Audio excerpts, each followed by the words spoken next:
करोड़ करोड़। जिसने भी उसका भाग्य लिखा है, पता नहीं उसे हमसे क्या शत्रुता है।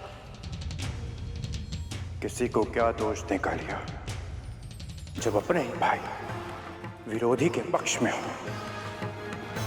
क्या आवश्यकता थी उन्हें उस गरुड़ के साथ वहां जाने की?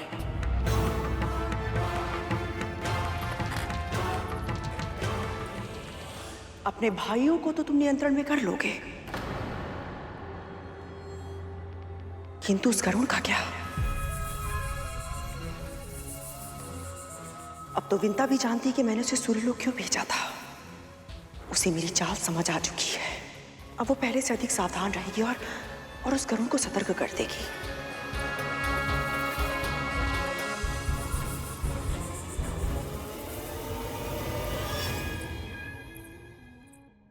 महारानी, आपका प्रसाद। प्रसाद देने के बहाने हम पर दृष्टि रखने आई है। नहीं महारानी, मैं भला ऐसा क्यों? तेरे स्पष्टीकरण में रुचि नहीं है मुझे। प्रसाद रख और जा यहां से।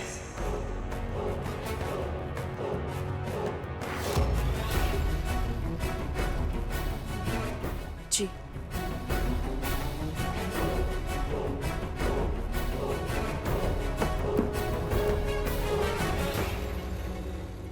मेरे पुत्र शीघ्र ही यहां वापस लौट आएंगे। उनके स्वागत सत्कार के बाद मैं तेरे पुत्र से निपटूंगी।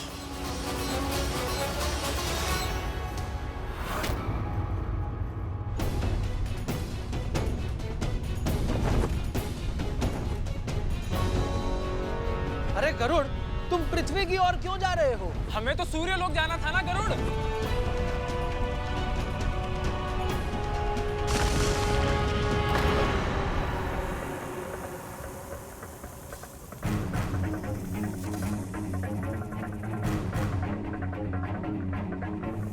तुम्हें कहा था ना हमने कि सूर्यलोक पहुंचने से पहले कहीं मत रुकना। भैया ये भी कहा था कि तीव्र गति से उड़ो और सीधे। सूर्यलोक पहुंचकर ही रुकना। मैं आप सबको सूर्यलोक लेकर नहीं जा सकता।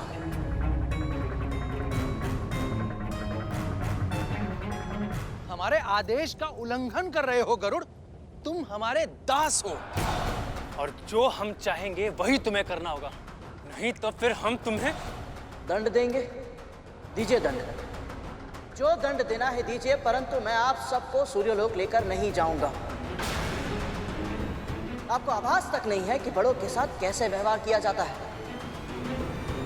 मैंने सुना था कैसे कैसे दुर्वचन कह रहे थे आप शनिदेव के बारे में, ये जानते हुए भी कि उनका जीवन इतना कष्टदायक था, आपने उनका उपहास उड़ाया। लज्जा आनी चाहिए। उनके सैनिकों पर आक्रमण किया, उन्हें चोटिल किया, फिर भी शनिदेव ने आप सबको स्वस्थ कर वहां से सुरक्षित जाने दिया। और आप सबने क्या किया? को दुर्बलता समझा। बहुत बड़ी भूल की आप सबने। केवल और केवल हमारी माओ की पूजा और प्रार्थना का परिणाम है कि शनिदेव की वक्र दृष्टि से बच पाए हम।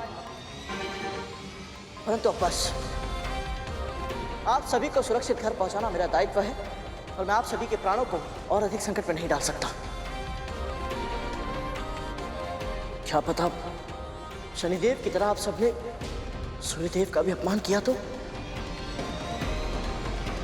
उसने साहस भी कैसे किया मेरे पुत्र को अपने साथ ले जाने का, वो भी मेरी आज्ञा के बिना।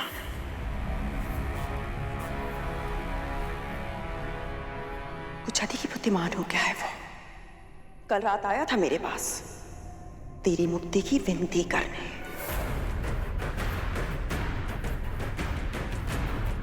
और आज मेरे पुत्रों को मेरी आंखों के सामने उड़ाकर ले गया।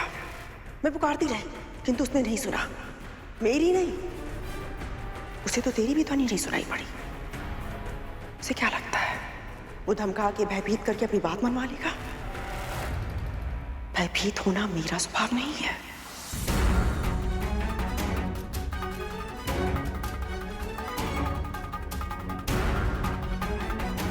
ऐसा नहीं है महारानी, मेरा गरुड़ ऐसा करना, ऐसा सोच भी नहीं सकता है।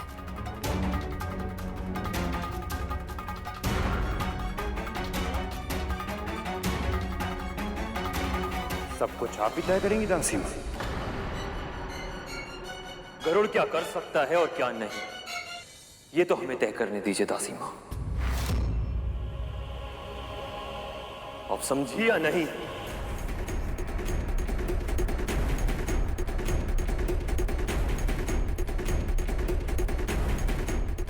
कद्रू नाम है मेरा,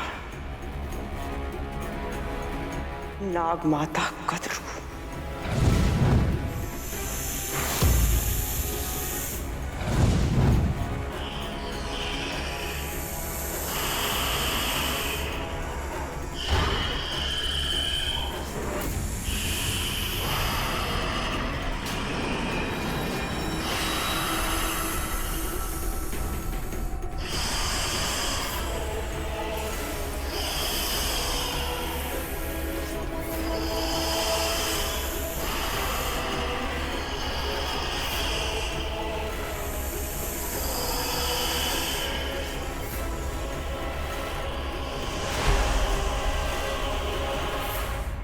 गरुड़, तुमने हमें हमारी भूल का आभास करा दिया है। अब ऐसा फिर कभी नहीं होगा। बिल्कुल नहीं होगा गरुड़।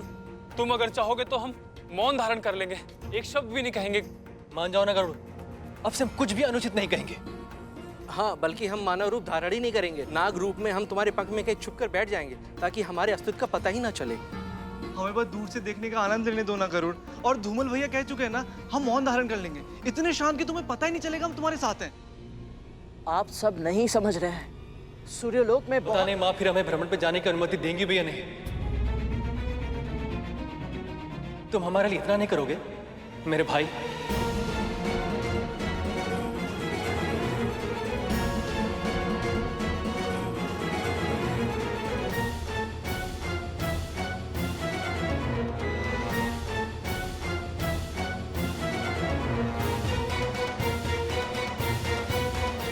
ठीक है,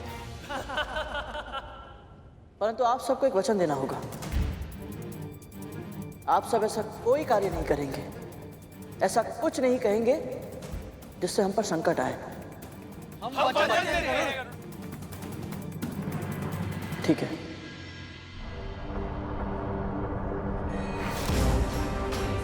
ना रंग है ना रूप है, कितना कुरूप है। मैं तो ये सोच रहा हूँ, ऐसे व्यक्ति को इतनी रूपवती पत्नी मिल कैसे गई?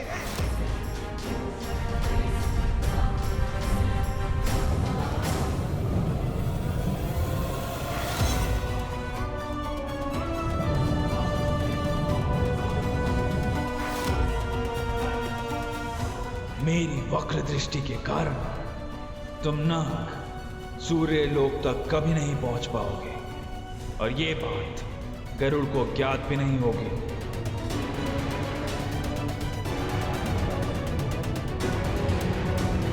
अच्छा है ये सभी नाग अपना वचन निभा रहे हैं और मौन है। ये बोलेंगे नहीं तो कोई समस्या भी खड़ी नहीं होगी।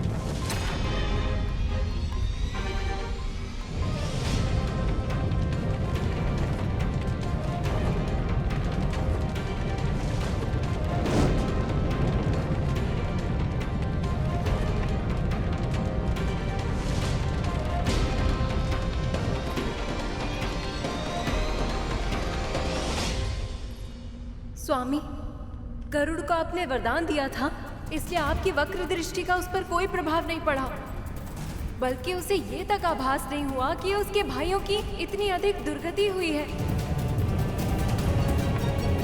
पर जब उसे पता चलेगा तब क्या होगा स्वामी? क्या कद्रू अपने पुत्रों को अर्धमृत अवस्था में देखकर गरुड़ के प्रति अपने क्रोध को नियंत्रित कर पाएगी? क्या स्वयं उसकी मां विंता उसे इस बात के लिए क्षमा कर पाएगी कि वो अपने भाइयों की सुरक्षा के लिए असफल रहा? और गरुड़, वो तो इतना संवेदनशील है कि उसने वरदान में भी अपने लिए कुछ नहीं मांगा, केवल अपने भाइयों के लिए सुरक्षित वापसी की इच्छा प्रकट की थी। ऐसे में स्वामी, क्या वो स्वयं को क्षमा कर पाएगा? गरुड़ के कारण मैं पहले भी उन नागों को एक बार क्षमा कर चुका हूं, पर अब और नहीं। दंड के योग्य अपराधियों को जब बार बार क्षमा मिलती है तो वो दया को दुर्बलता समझने लगते हैं और उसका दुरुपयोग करते हैं। मैंने उन नागों और उनकी माता दोनों को चेतावनी दी थी, फिर भी उन नागों ने अपने शब्दों से हमारा अपमान किया और उनकी माता ने प्रसाद का तिरस्कार करके ऐसे दुर्व्यवहार को स्वीकारा नहीं जा सकता।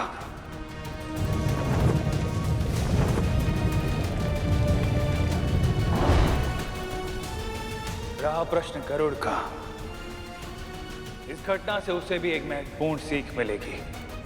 उसे सीखना होगा कि कौन दंड के योग्य है और कौन दया के, क्योंकि भविष्य में उसे भी बार बार ऐसे निर्णय लेने होंगे।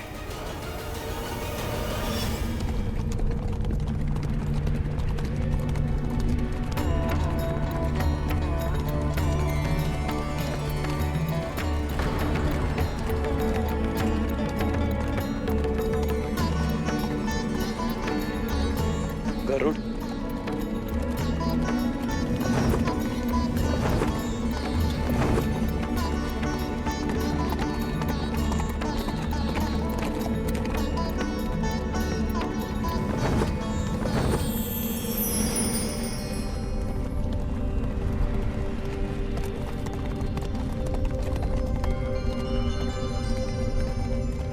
अरुण, कुछ क्षण के लिए तुम अदृश्य होकर रथ चला।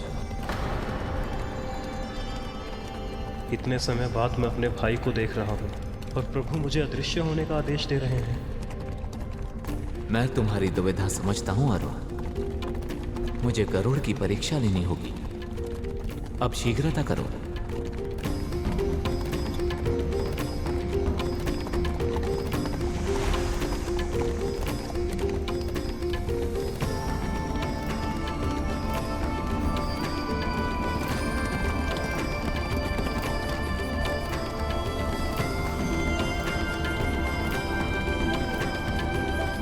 सूर्यदेव,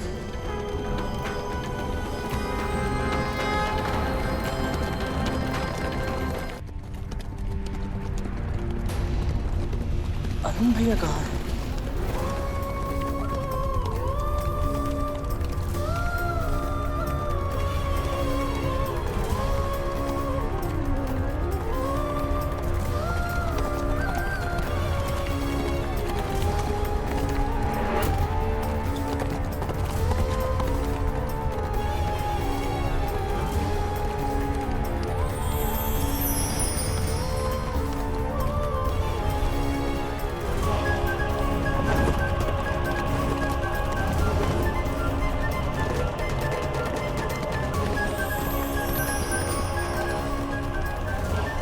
प्रणाम सूर्यदेव।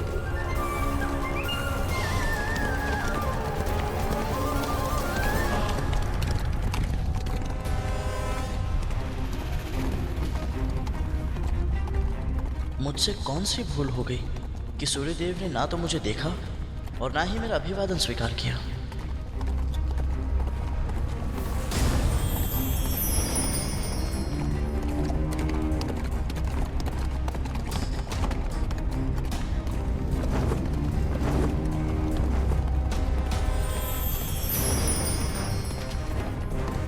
गरुड़ का प्रणाम स्वीकार कीजिए सूर्यदेव।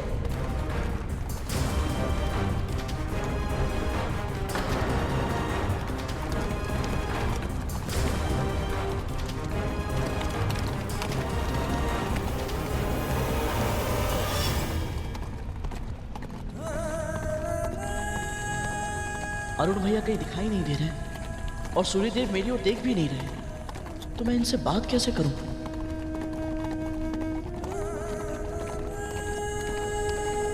यदि गरुड़ को मुझसे कोई चर्चा करनी है तो उसे स्वयं ही कोई मार्ग निकालना होगा।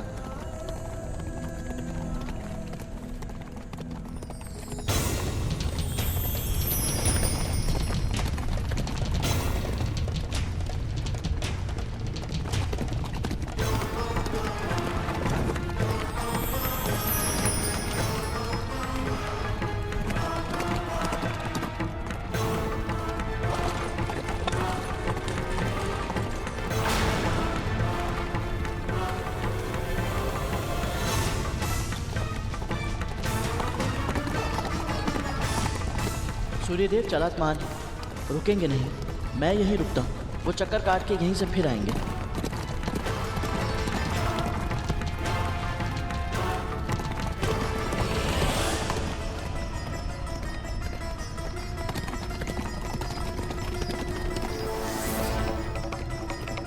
ओम आदित्याय नमः, ओम आदित्याय नमः, ओम आदित्याय नमः, ओम आदित्याय नमः, ओम आदित्याय नमः, ओम आदित्याय नमः, ओम आदित्याय नमः, ओम आदित्याय नमः, ओम आदित्याय नमः। पक्षीराज, तुम्हारी आतुरता देखकर लग रहा है कि कोई विशेष कार्य से मेरे पास आए। हाँ सूर्यदेव, आपसे कहाँ कुछ छिपाता है, वो मेरी बड़ी माँ की इच्छा थी। खैर, तुम तो मेरे रथ से भी तीव्र गति से भाग रहे हो गरुड़। मेरे एक मंत्र का उच्चारण किया और अपनी इच्छा प्रकट कर बैठे। यदि मुझसे कुछ मांगने का अधिकार चाहते हो तो मेरी बात भी तो सुननी होगी ना। क्षमा करें देव, आतुर हूँ इसलिए भूल कर गया। अपना दाहिना हाथ आगे बढ़ाओ गरुड़।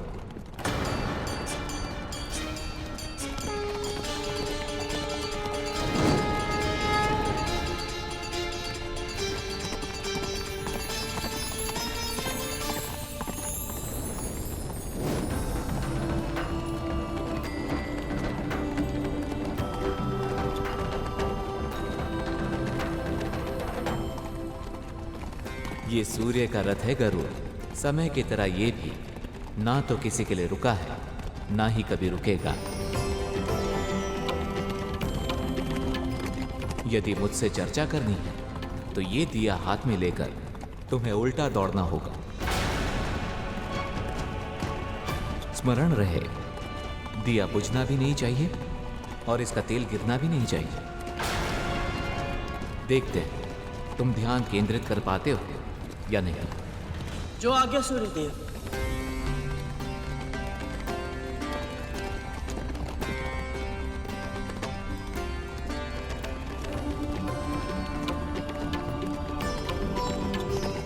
अरुण, अब कुछ क्षण के लिए प्रकट हो जाओ, फिर शीघ्र ही अदृश्य हो जाना। समझ गया प्रभु।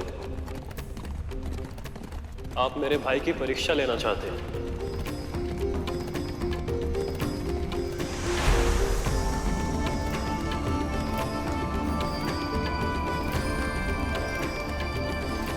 मुझे ऐसे घूर क्यों रहे हो पक्षीराज? मेरी माँ ने बताया था कि परम ब्रह्म निर्गुण है। जो कुछ इस संपूर्ण सृष्टि के भीतर समाया हुआ है वो उसमें भी है और उसके बाहर है। जब इसे साकार रूप धारण करना होता है तो ये समय की आवश्यकता अनुसार 6 भिन्न भिन्न रूपों में प्रकट होता है। शिव, विष्णु, शक्ति, गणेश, सूर्य, इन पांचों की पूजा हर घर में होनी चाहिए। इससे दुख, क्लेश, विपत्तियों का अंत होता है और घर में सुख, समृद्धि और स्वास्थ्य का निवास होता है। सत्य कहा, पर तुमने 6 साकार रूपों की चर्चा की थी और नाम केवल 5 का ही लिया। तो निर्गुण परम ब्रह्म का छठा साकार रूप कौन सा है गरुड़? छठा रूप है कार्तिकेय का, जो दीपक के रूप में सदैव इन सभी के साथ रहते हैं। मैं सचमुच बहुत सौभाग्यशाली हूँ सूर्यदेव, क्योंकि आज आपके इतने निकट आकर आपकी परिक्रमा करने का अवसर मिला है मुझे। माँ कहती है, जो जीव सुबह उठकर आपके दर्शन करते हैं, जो स्नान करने के बाद आपको जल चढ़ाकर आपको प्रणाम करते हैं, वो बहुत सुखी रहते हैं। इसीलिए सूर्यदेव, आज आपने मुझे अपने साथ साथ दौड़ने का आदेश देकर बहुत बड़ा आशीर्वाद दिया है। मैं धन्य हुआ। यदि तुम्हें लगता है कि मैं सत्य ही इतना प्रशंसनीय हूं, परम ब्रह्म का रूप हूं, तो तुमने मेरे पुत्र के सामने मेरा वर्णन नकारात्मक रूप से क्यों किया?